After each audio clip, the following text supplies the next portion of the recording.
এখানে যেহেতু বাজার বিকালে মেলে, তাই বিকালে বাজার করা ছাড়া আর কোনো গতি থাকে না। ঠিক যখন ইফতারি রান্না করতে বসবো তখনই আপনাদের ভাইয়া কিছু কাঁচা বাজার সহ মাছ সহ এতগুলো বাজার নিয়ে এসেছে। আসসালামু আলাইকুম। বাজার এনে রাখতে না রাখতে এই যে উপর থেকে বাবাই একটা টমেটোর ব্যাগ বের করে বসে গিয়েছে খেলতে। নেওয়ার তো অনেক চেষ্টা করেছি, সে খেলবে, কি করার, তাই খুব একটা কান্নাকাটি তাকে না করতে দিয়ে রেখেছি যে এমনিতেই ভুলে যাবে।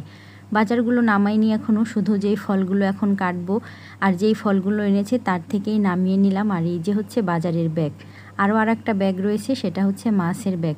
পটল, বেগুন, ঢেঁড়স, আলু, আরও কাঁচামরিচ, আরও অন্যান্য সবজি সহ এই বাজারগুলো এখন নিয়ে এসেছে। বললাম যে খুব তাড়াতাড়ি তো বাড়িতে চলে যাব, তাহলে এত বাজারের কি প্রয়োজন ছিল। সে বলল আমি বাজার করি তো, আমার তো ধারণা একেবারে খারাপ না, দেখো এগুলো ঠিকই লেগে যাবে। বলেছে একেবারে খারাপ না, বাজার কিন্তু একেবারে কমও লাগে না।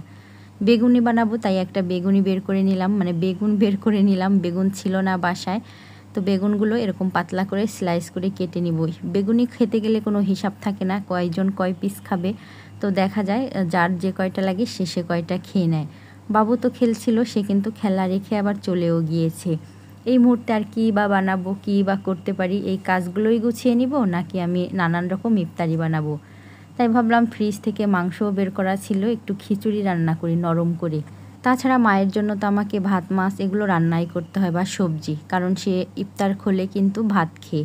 তার জন্য ভাবলাম যে কখনো তো বিরিয়ানি করি, কখনো খিচুড়ি, আজকে একটু নরম খিচুড়ি রান্না করি। এদিকে তো কাজেরও প্রেশার রয়েছেই, তার পাশাপাশি আমাকে এটা রান্না করলে দেখা যাবে অন্য কাজগুলো আমি খুব সহজে গুছিয়ে নিতে পারবো। তো 2 চুলায় জ্বালিয়ে দিয়েছি। এদিকে আমি মাংস কষিয়ে নিচ্ছি, শুধুমাত্র একবেলার খাবার, শুধু ইফতারি করা হবে, তাই খুব বেশি রান্না করব না। 1 পট চাল, 1.5 পট ডাল নিয়ে নিয়েছি। আর এখানে কয়েক পিস মাংস একটু ছোট ছোট করে কেটে মশলার মধ্যে ভুনা করে নিয়েছি। আর তার মধ্যে চাল দিয়ে চালগুলোও ভুনা করে নিয়েছি, চাল ডাল সহ। এখন একটু বেশি পরিমাণে পানি দিয়ে আস্তে আস্তে করে এগুলো 4-5টা সিটি দিয়ে নিব। এতে করেই কিন্তু চালটা প্রেশার কুকারের মধ্যেই কিন্তু নরম হয়ে যাবে, আর হয়ে যাবে নরম খিচুড়ি। পাশের চুলায় মাছ রান্না করছি, এগুলো সেহরির জন্য, বা এই রাত্রে যদি কেউ খায় তাহলে। কি রান্না করব একটু আগেও ভাবতে হয়েছে, যে তেমন বাজার ছিল না বাসায়, কি রান্না করব। আর এখন তো ব্যাগ ভর্তি বাজার, কিন্তু ওরকম সময় নেই হাতে। আমাকে রান্না করতে দেখে আপনাদের ভাইয়া বলতেছে যে ব্যাগ খুলে দেখো, আর একটা নিচের দিকে মাছ রয়েছে, তুমি তো রান্না করতেছো, মাছগুলো একদম তাজা, না হলে নষ্ট হয়ে যাবে বা মারাও যেতে পারে।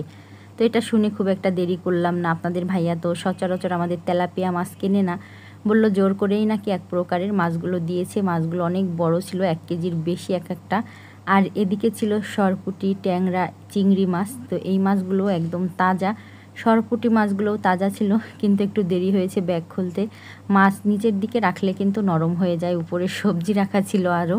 রান্না করতে করতে কিছু কিছু বাজার আমি তুলে রেখেছি, আরও মাছ তো রয়েছে, এখনও হাত দিতে পারিনি। তবে ভেবেছি যে আজকে যে বড় মাছগুলো আছে, যেমন তেলাপিয়া মাছ, এগুলো ফ্রিজে রেখে দিলে নষ্ট হবে না। আর অন্য মাছগুলো আমি সুযোগ সুবিধা মতন বাবু ঘুমিয়ে গেলে কেটে নিব। সম্ভব হলে আজকে কিছু মাছ ভেজেও নিতে পারি। বেগুনি আমার বাসাতে মোটামুটি সবাই পছন্দ করে, তবে একটু সহজ হয় বলে আমি বানাই, সবসময় যে বানাই তা না। তবে বেগুনির থেকে পেঁয়াজটাই বেশি পছন্দ সবার। এরই মধ্যে আপনাদের ভাইয়া এই ফলগুলো কেটে নিয়েছে, যেমন তরমুজ আর আনারস। আজকে আর ফল কাটার ঝামেলা পর্যন্ত আমি যেতে পারিনি। শরবত তো আগেই গুলিয়ে ফ্রিজে রেখে দেই যাতে একটু ঠান্ডা হয়। আমি শরবতটা বরাবর একটু হাঁড়ির মধ্যে গোলাই বেশি করে, যার যতটা লাগে। এর মধ্যে কিন্তু বেগুনিগুলো ভাজা হয়ে গিয়েছে, মাশাল্লাহ সুন্দরই হয়েছে বেগুনিগুলো।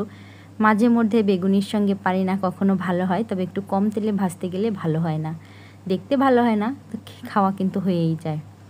এরই মধ্যে তো বাকি রান্নাগুলো সেরে নিয়েছি, ইফতারিও বেড়ে দিয়েছি। গরম খিচুড়ি একটু আগে না বাড়লে খাওয়া যায় না, গরম গরম। গরমের পরিমাণ কমে গেলে তখন আর খুব একটা সমস্যা হবে না। সবাই বসে গিয়েছে, আমিও একটু ভিডিও ধারণ করে এখনই বসে পড়ব। বাবু কিন্তু আমার কোলের মধ্যেই রয়েছে। আজ এই পর্যন্তই, সবাই ভালো থাকবেন, আল্লাহ হাফেজ।